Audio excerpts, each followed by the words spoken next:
Hi, welcome to Tilly's Garage, and today we are going to plow some more snow again.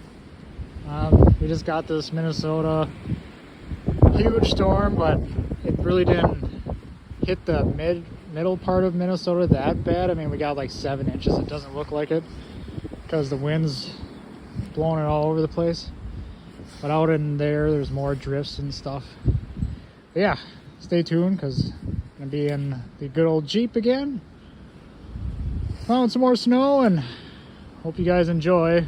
Most of Wisconsin and southern Minnesota got, I think, like 20 something inches.